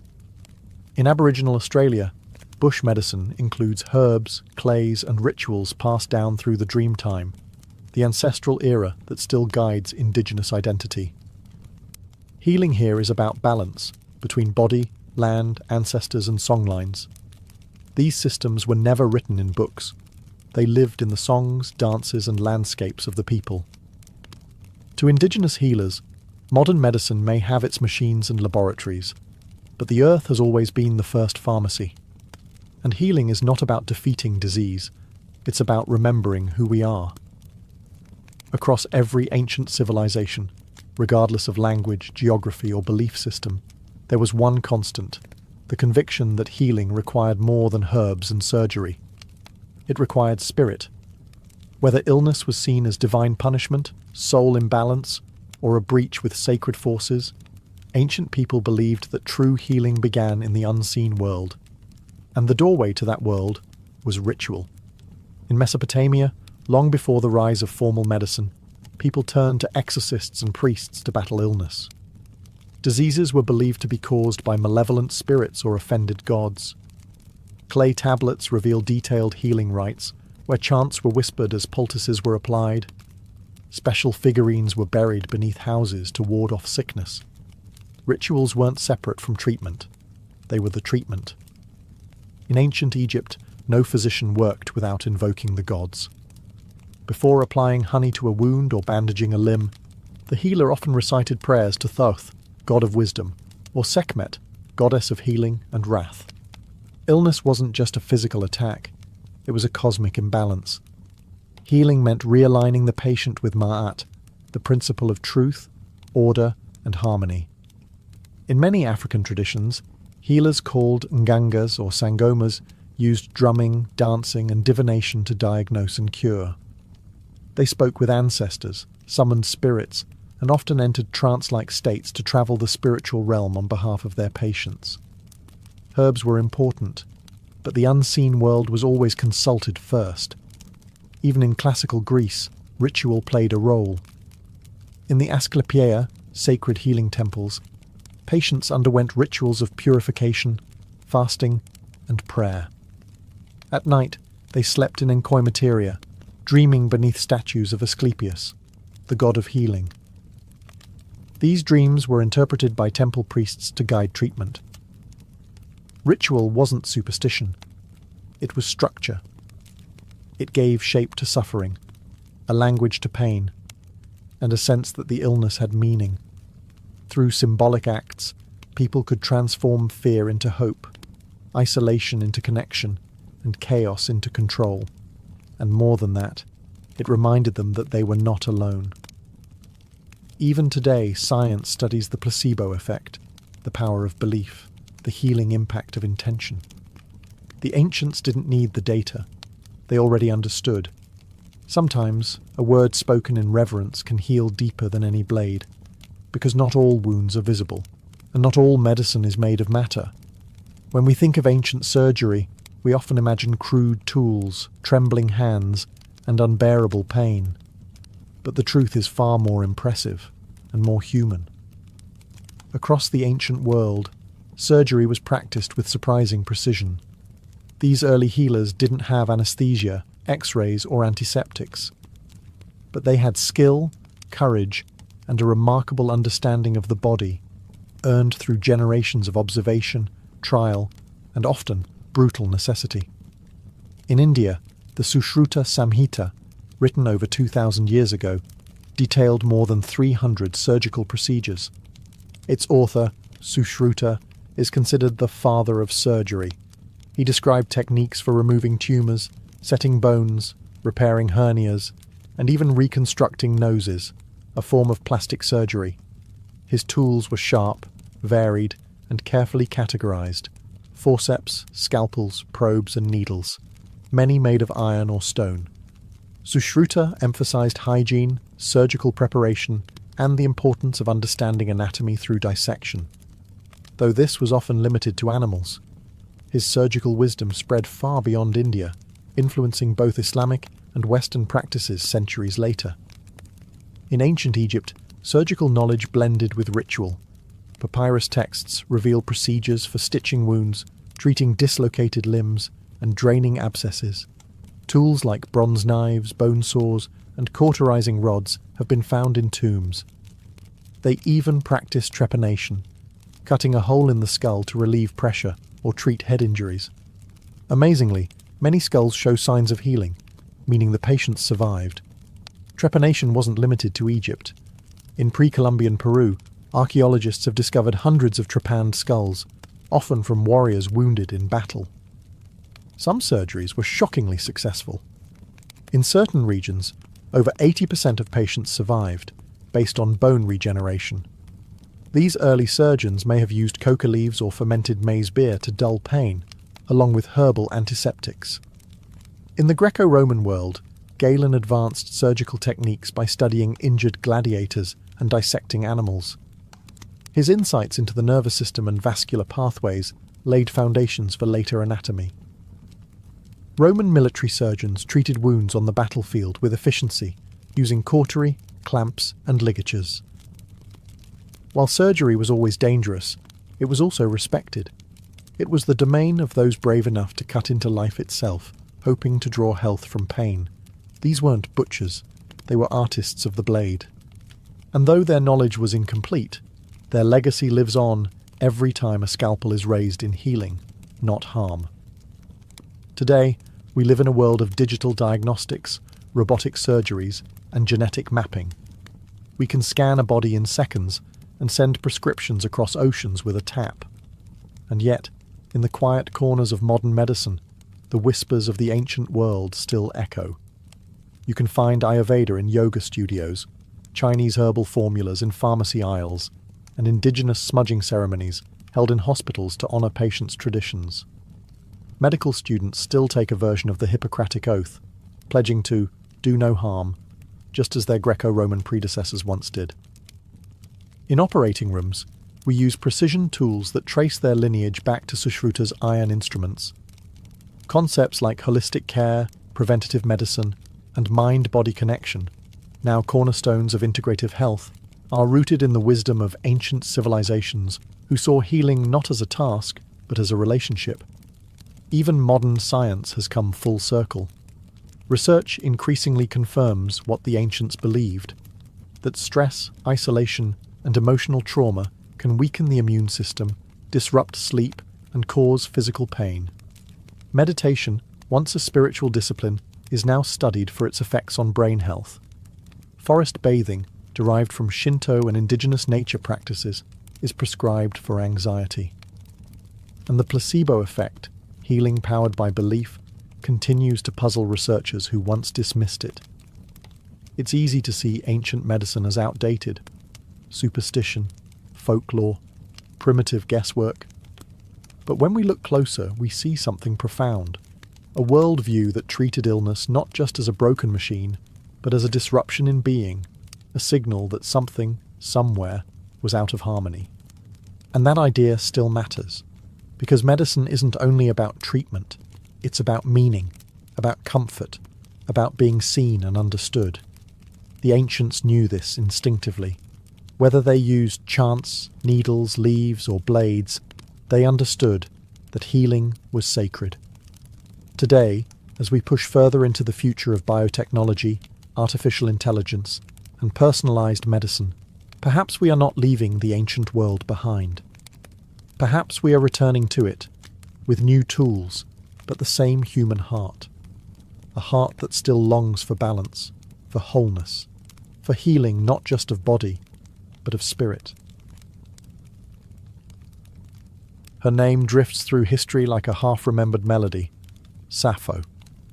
A poetess from the island of Lesbos, born sometime around 630 BCE, whose voice once stirred the hearts of listeners under starlit skies, and whose words, even in fragments, still echo with longing. Unlike the grand warriors and kings of ancient Greece, Sappho's fame came not from conquest, but from emotion. Her domain was not the battlefield, but the human soul. She wrote of love and jealousy, beauty and despair, joy and yearning. She captured the fleeting moments, a glance, a blush, a tremble, and held them in verse like pressed flowers, fragile yet eternal. Very little is known of her life. No portraits, no diaries. What we have are traces, a few lines preserved by ancient scholars, quotes embedded in other works, and the ruins of papyrus scrolls lost to time. And yet these fragments shine. The Greek philosopher Plato called her the 10th muse. Centuries later, poets, translators, and dreamers would seek her, piecing her life together like an unfinished song. Sappho was likely born into a noble family on Lesbos, an island in the northeastern Aegean Sea. This was a place of music and learning, where poetry was woven into the fabric of social life. She may have had siblings, a daughter, and even political enemies, though the records are vague. She lived through exile and unrest, moments of silence and moments of song. Her world was one where most women's voices were confined to the home or stifled altogether. But Sappho defied silence. She stood apart, not with rebellion, but with beauty. She wrote in the Aeolic dialect, in short, vivid lyrics designed to be sung to the lyre. Her style was intimate, rich with imagery. Evening star, you bring back all that the shining day has scattered. Words like these outlived empires. And then, as quietly as she appeared in the records, she faded. Much of her work is lost, burned, buried, or dismissed. But what remains proves one thing. She didn't need monuments. Her poems were her monument. And today, when we speak of passion in verse, of love without shame, of longing that defies centuries, we are still whispering the name Sappho. To understand Sappho, you must first understand Lesbos, the island that cradled her voice. Lesbos was no backwater. In the ancient Greek world, it was a flourishing hub of art, music, and philosophy. With its fertile valleys, olive groves, and coastal winds scented with salt and flowers. Lesbos was both a physical paradise and a cultural gem. It wasn't Athens. It didn't need to be. It had its own rhythm, slower, more sensual, and steeped in lyric tradition. Here, music wasn't decoration, it was devotion. The lyre and aulos echoed through homes and temples. Poetry was sung, not read. And in this world of sound and nature, Sappho's voice was born. She lived in the city of Mytilene, the island's bustling heart. Politics thrived here, and so did art. The island boasted poets and philosophers, rival factions and shifting alliances. Sappho herself was once exiled, perhaps to Sicily, amid political unrest. But it was always Lesbos that drew her home. It was her muse. Lesbos was also a space of female community, rare in the ancient world. Aristocratic girls were educated in music, poetry, and ritual. Some scholars believe Sappho led a kind of theasos, a circle or school where young women learned the art of lyric poetry, dance, and devotion to the goddess Aphrodite. This was not formal education as we know it, but a sacred, creative sisterhood. Here, bonds formed that were emotional, intellectual, and possibly romantic. Sappho wrote directly to these women, not as abstract muses, but as real presences in her life.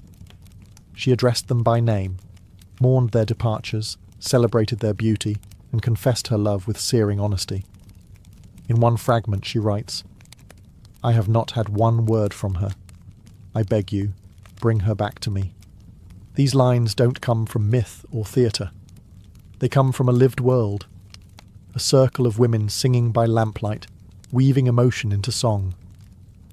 And though time would later distort her legacy, framing it with scandal or speculation, Lesbos was the soil from which her truth grew.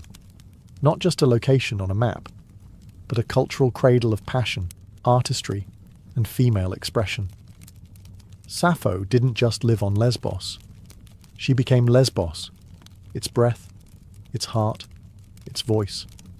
In an age when the great epics of Homer praised gods and heroes, and men filled scrolls with battles and conquests, Sappho wrote about the heart. She didn't sing of war, she sang of a trembling hand, a shy glance, a voice that made her body shiver. She was one of the first poets in Western history to write in the first person, I, not just narrating events but feeling them. And what she felt was love, longing, jealousy, tenderness, and desire.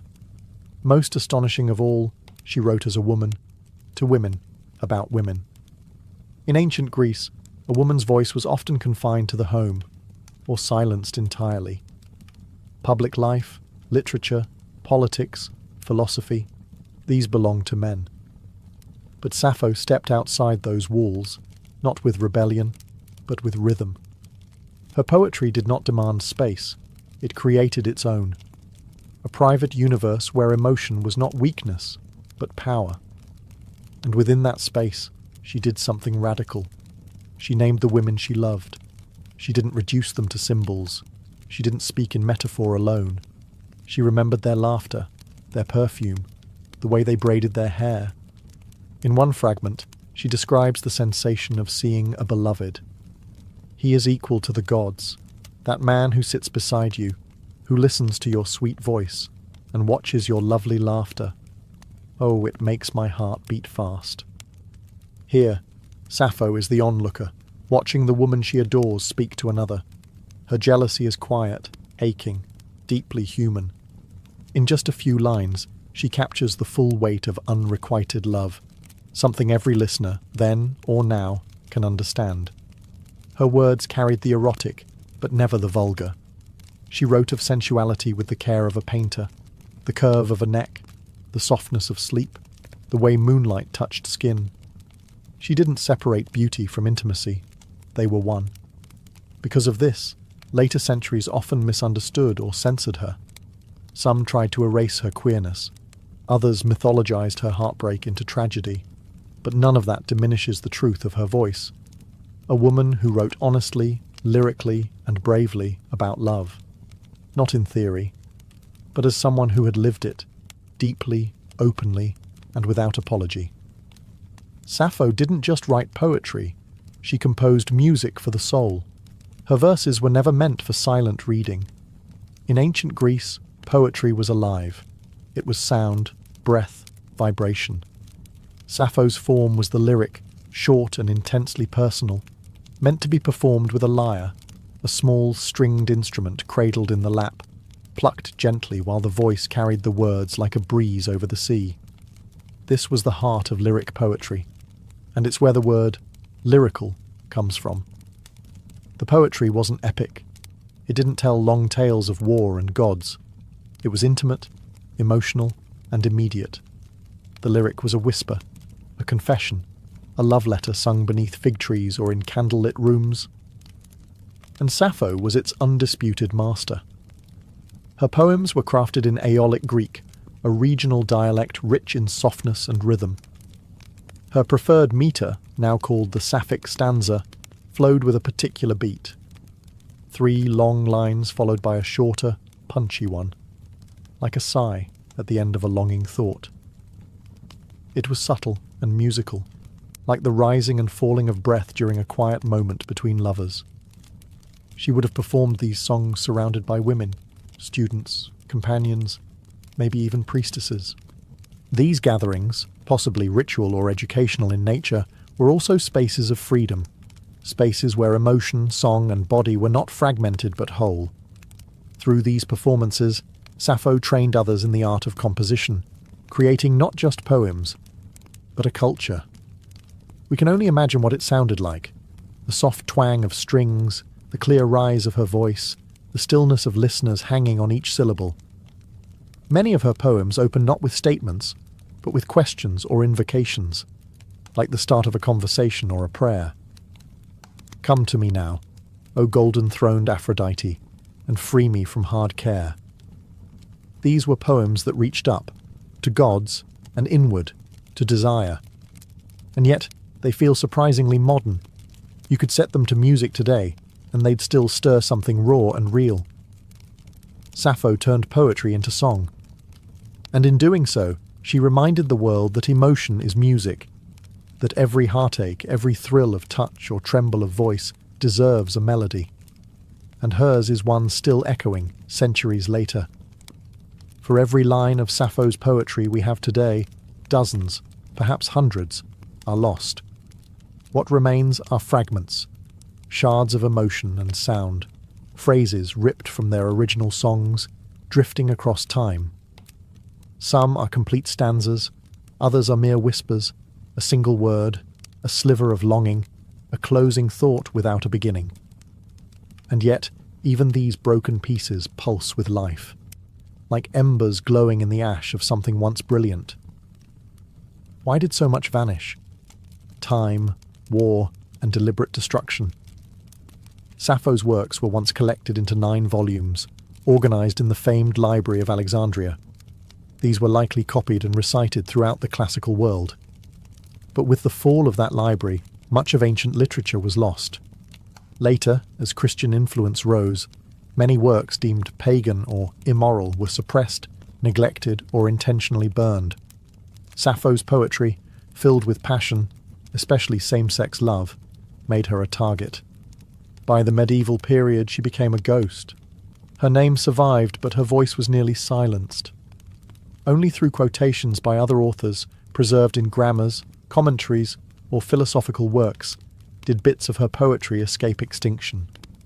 These fragments were often cited for their style or vocabulary, not for their emotional force, yet the feelings still bled through. Then came the papyri. In the late 19th and early 20th centuries, Archaeologists digging in the sands of Oxyrhynchus, Egypt, uncovered thousands of scraps of ancient manuscripts, among them torn and faded lines of Sappho, bits of songs that had not been seen for over 1,000 years. More discoveries followed. In 2004, a nearly complete poem was found on a papyrus wrapped around a mummy in Germany. Each recovery felt like a resurrection, and yet so much remains missing. We read her today in echoes. What we long for is not just what she wrote, but what she might have said if history had let her speak without interruption. Still, there's something hauntingly fitting in this survival through fragments. Sappho wrote about impermanence, about fleeting moments, about beauty that slips through the fingers like sand. And so perhaps it is appropriate that her poetry arrives to us not as a monument, but as a mystery, a puzzle pieced together by lovers of language, of music, of the heart. A voice once drowned in fire, still burning. Sappho's poetry was too honest to escape judgment. In her lifetime, she was admired, celebrated even, as a master of lyric poetry. Plato called her the 10th muse, placing her among the divine.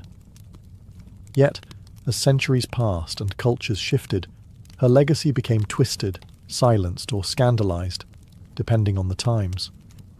Why? Because she wrote about love, and not the kind history was comfortable remembering. Much of her poetry centers on deep affection and desire for women. She praised their beauty, mourned their absence, confessed jealousy, and celebrated their intimacy. In her world, this was not strange. In the cultural setting of Lesbos, especially among aristocratic women, close emotional and possibly romantic bonds were accepted, even honoured. But later generations, especially under Roman, Christian, and Victorian values, struggled with this. Rather than confront her truth, they rewrote her story. Medieval scribes ignored her. Renaissance translators softened her language. Victorians labelled her a tragic romantic, heartbroken over a man, even inventing the myth that she leapt to her death from a cliff over the love of a ferryman named Phaon, a tale that appears nowhere in her authentic work. This invented story served a purpose: to erase her queerness, to make her pain more palatable, her desires more conventional. Some critics reduced her poetry to merely educational or platonic. Others dismissed her altogether as indecent. And yet, she persisted. Even in scandal, Sappho's name survived. In the 19th century, when open discussion of same-sex love was still taboo, her legacy quietly became a coded symbol for queer identity. The words sapphic and lesbian became terms for romantic love between women, rooted directly in her name and her home. She became, without ever intending to, a figure of resistance, a poetic ancestor to those whose loves were silenced. And still today, debates echo. Who was she? A teacher? A lover? A myth? A threat? But maybe the better question is, why are we still afraid of her truth? Sappho didn't write to fit into categories. She wrote what she felt. She named beauty, confessed longing, and lived through verse. Her scandal wasn't in her actions, it was in her honesty. She dared to write desire. And for that, history tried to muffle her voice. But it never could. If there was one divine presence that hovered over Sappho's life and work, it was Aphrodite, goddess of love, beauty, and irresistible desire. To Sappho, Aphrodite wasn't just a myth. She was a muse, a confidant, even a kind of companion in moments of passion and heartbreak. Many of Sappho's most powerful verses are not just about love, they are prayers to Aphrodite, invocations, pleas, arguments made in verse when the weight of longing became too much to bear. In her most famous surviving poem, Ode to Aphrodite, Sappho doesn't simply praise the goddess. She speaks to her directly, almost like a friend who's heard this pain before. Come to me now, if ever you have answered my voice in the past. Free me from hard care. Fulfill all that my heart longs to achieve. There is no shame in this vulnerability, no fear in expressing desire. Sappho's love is never portrayed as sinful or weak. It is divine, something sacred enough to bring a goddess down from the heavens. In the ancient world, Aphrodite wasn't just about romance. She ruled over attraction, seduction, the chemistry between bodies, the ache of separation. To call on her was to recognize that love could wound just as much as it could thrill. Sappho captured that duality perfectly. She didn't idealize love. She lived inside its contradictions. She wrote of its sweetness and its sting, its beauty and its cruelty. In another poem, she writes, "Love shook my soul like the wind on the mountain troubling the oak trees." Here, love isn't gentle, it's violent, elemental, something that tears through the self without asking permission. By placing Aphrodite at the center of her emotional world, Sappho elevated longing into something mythic. Her poems blurred the line between the personal and the divine, between everyday emotion and cosmic force. And in doing so, she helped build a literary legacy where love wasn't just a theme, it was a form of worship. For Sappho, Aphrodite wasn't an abstract deity. She was a mirror, a force that reflected back all the intensity, the confusion, and the beauty of the human heart. And in every line of Sappho's verse, the goddess of love listens and replies. Like her poetry, Sappho's death is a mystery wrapped in myth. No one knows exactly when she died, how old she was, or even where she spent her final years. Some say she died peacefully on Lesbos, surrounded by the sea and the songs she loved. Others, especially later Roman poets, spun tragic fables, that she leapt to her death from the white cliffs of Lefkada, heartbroken over an unrequited love for the handsome ferryman Phaon. But there's no historical evidence for that story. It seems more like an invention, a way for a male-dominated literary tradition to reframe her love and suffering into a heterosexual tragedy. It turned the powerful, poetic voice of a woman who loved women into a victim of unreturned affection for a man. A neat ending, perhaps, but a false one. The truth is simpler and more profound. Sappho disappeared as quietly as she arrived. After her death, her work lived on for centuries. She was studied by philosophers, quoted by playwrights, and sung in performances across the ancient Greek world. Her poetry was preserved in 9 books, a treasure trove of lyric verse. For a time, her fame rivaled Homer's, but history is not kind to voices that challenge its norms. With the rise of the Roman Empire and, later, the dominance of Christian moral codes, Sappho's openly emotional and sensual poems, especially those celebrating female love, fell out of favour. Her writings were no longer recopied, her volumes left to decay in libraries that would eventually burn or crumble. Some believe her works were intentionally destroyed by early church officials who saw her songs as dangerous. By the Middle Ages, her name remained, but her words were mostly gone. It would take over 1,000 years before fragments of her verses resurfaced, unearthed from Egyptian trash heaps or quoted in ancient grammars. Piece by piece, she was reborn, not through myth, but through survival. Her death may be lost to time, but her disappearance was never total. She lingered in whispers, in stolen lines scribbled in margins, in the persistent ache of voices that refused to be forgotten. Sappho didn't need a heroic death. Her poems were already immortal, and in the gaps where her words once lived, we can still feel the shape of her spirit. Yearning, unfinished, but never truly gone. Sappho's life may be lost in shadows, her verses scattered and incomplete, but her influence has never dimmed. If anything, it has only grown stronger, like a candle that flickers but refuses to go out. In every age, someone has rediscovered her. In the Renaissance, scholars pored over her fragments, marvelling at her delicate command of emotion. In the Romantic era, poets like Byron and Shelley invoked her name. In the 19th and 20th centuries, as conversations around gender and identity began to reawaken, Sappho became a symbol of queer resilience, of feminine artistry, of emotional freedom. Her name lives on in language itself. Sapphic, used to describe romantic love between women. Lesbian, taken from the island of her birth, now a global identity. These words are not just terms, they are echoes of her life, proof that a voice can ripple across millennia and still reshape how we understand love and expression. Artists, writers and musicians continue to be drawn to her. Painters have imagined her at the lyre, bathed in moonlight. Poets have translated her again and again, each version seeking the pulse beneath the words. Modern authors have reimagined her, reclaimed her, resurrected her in novels, songs and plays. And through it all, one thing remains clear. Sappho speaks to something universal. It doesn't matter that her poems are broken. It doesn't matter that her biography is blurred. What matters is the emotion that burns beneath the words, the trembling joy of desire, the ache of separation, the sacredness of beauty. These are feelings we all carry. She just found a way to sing them. Perhaps that's her true immortality.